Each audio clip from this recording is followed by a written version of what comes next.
একদম ফ্রেশ ড্রিঙ্কও লিচু ড্রিঙ্কস আজকে আমি শেয়ার করব বা লিচুর শরবত। হ্যালো এভরিওয়ান, আসসালামু আলাইকুম। বিসমিল্লাহির রহমানির রহিম। আজকে আমি ড্রিঙ্কও শেয়ার করব। আশা করি এখন আর বাজার থেকে কিনে খেতে হবে না, বাজারে অনেক ভেজালযুক্ত জুস পাওয়া যায়। চলুন দেখে নিই। আমি কিছু ফ্রেশ লিচু এইভাবে খোসাটা ছাড়িয়ে নিচ্ছি। তো প্রথমেই লিচুগুলো আগে ধুয়ে নিতে হবে, তাহলে খোসাতে যে ময়লা থাকে সেটা কিন্তু লিচুর গায়ে লাগবে না। সবগুলো লিচু থেকে খোসা ছাড়িয়ে এখন যে কাজটা করব সেটা হচ্ছে বিচিগুলো বেছে নেওয়ার কাজ। আস্তে আস্তে সবগুলো লিচু থেকে বিচিটাও ফেলে দিয়েছি। এই যে আমার লিচু কিন্তু একদম রেডি। এখন আমি যে কাজটা করব, একটা ব্লেন্ডারের জগে নিয়ে খুব ভালোভাবে আমি লিচুগুলো পেস্ট করে নিব। আর এই পর্যায়ে পানি দেওয়া লাগবে না, লিচু থেকে কিন্তু পানি ছাড়বে, সেই পানিতেই কিন্তু লিচুটা খুব ভালোভাবে পেস্ট হয়ে যাবে। সবগুলো লিচু যখন পেস্ট করা হয়ে যাবে, এখন এটা ছেঁকে নিতে হবে। একটা স্ট্রেনারে আমি লিচু জুসটা দিয়ে খুব ভালোভাবে ছেঁকে নেব। অনেক সময় এক্সট্রা যেটা থেকে থাকে শক্ত অংশ, সেটা আমি আবার একটু পানি দিয়ে আবার একটু পেস্ট করে তারপর আমি আবার ছেঁকে নেব। এইভাবে আমি দুবারে লিচুর জুসটা ছেঁকে নিয়েছি। এই যে আপনি দেখতেই পাচ্ছেন আস্তে আস্তে কিন্তু জুসটা পড়ে যাচ্ছে, আর এই অবশিষ্ট অংশটা আমি আবার একটু পানি দিয়ে পেস্ট করে তারপর আবার ছেঁকে নেব। খুব ভালোভাবে এই যে ছেঁকে নেওয়া হয়ে গিয়েছে, দুবার আমি এই কাজটা করেছি, আর বাকি অংশটুকু আমি ফেলে দিচ্ছি। এখন আমার লিচুর ফ্রেশ জুসটা কিন্তু একদম রেডি। এখন আমি এখান থেকে 1 কাপ জুস নিয়ে নিব।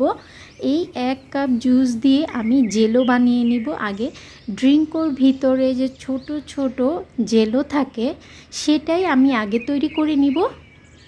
আমি 1 কাপ লিচুর ফ্রেশ জুস নিয়ে নিচ্ছি, আর 1 চা চামচ আগার আগার পাউডার। চুলার আঁচটা কিন্তু আমি এ পর্যায়ে ধরিয়ে দিয়েছি, আর জুসটা কিন্তু গরম হওয়ার আগেই আমি আগার আগার পাউডারটা খুব ভালোভাবে মিক্স করে নিচ্ছি। এই যে খুব ভালোভাবে মিক্স করা হয়ে গেলে এখন চুলার আঁচটা মিডিয়াম আছে, 2 থেকে 3 মিনিটের মতো আমি জুসটা জাল করে নিব। খুব বেশিক্ষণ জাল করার প্রয়োজন হয় না।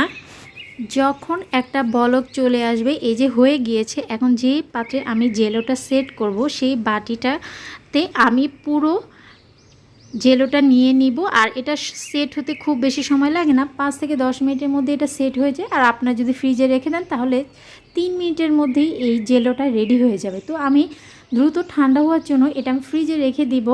তো ফ্রিজে রেখে দিলে আমার জেলোটা দ্রুত সেট হয়ে যাবে। এখন আমি একটা সুগার সিরাপ করে নিব। এই জুসের জন্য আমি এখানে 2 কাপ পানি নিয়েছি আর 1/2 কাপ চিনি নিয়েছি। তো লিচুটা কিন্তু অনেক মিষ্টি, তাই আমি 1/2 কাপ নিচ্ছি। আপনাদের লিচু যদি মিষ্টির পরিমাণটা কম হয় তাহলে এখানে আপনারা 1 কাপও নিতে পারেন। আর যে জেলোটা আছে ওটাতেও কিন্তু আমি চিনি দেইনি, আপনারা চাইলে 2 টেবিল চামচ চিনিও দিতে পারেন। 2 চিমটির মতো বিট লবণ আর 1 টেবিল চামচ আমি দিয়ে দিচ্ছি লেবুর রস। লেবুর রসটা আপনার এই জুসটা প্রিজারভেটিভের কাজ করবে। এই জুসটা আপনার নরমাল ফ্রিজে সংরক্ষণ করে রাখতে পারবেন অনেক দিন। এখন আমি সেই সুগার সিরাপের পানিটা একটা বাটিতে নিয়ে নিয়েছি। এখন গরম অবস্থায় আমি যে লিচুর জুসটা আছে সেটা অ্যাড করব না, তাহলে যেই ফলের যে পুষ্টিগুণটা সেটা কিন্তু নষ্ট হয়ে যাবে। প্রথমেই আমি এটা ঠান্ডা করে নিব। যখন একদম রুম টেম্পারেচারে চলে আসবে তখন আমি জুসটা মিক্স করে নিব। এই যে আমি জুসটা কিন্তু মিক্স করে নিয়েছি, আর অন্যদিকে যে আমি জেলোটা সেট হতে দিয়েছিলাম সেটা কিন্তু একদম রেডি। আর আমি কিন্তু মিষ্টিটা একদম চেক করে নিয়েছি, একদম পারফেক্ট আছে। জেলোটা হাত দিয়ে টাচ করছি, এটা কিন্তু একদম সেট হয়ে গিয়েছে। এখন আমি একদম ছোট ছোট চিকন করে আমি জেলোগুলো কেটে নিব।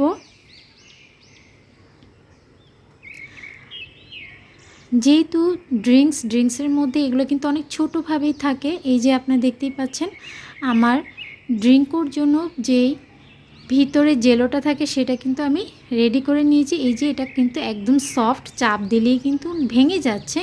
এখন আমি এগুলো জুসের সাথে মিক্স করে নিব।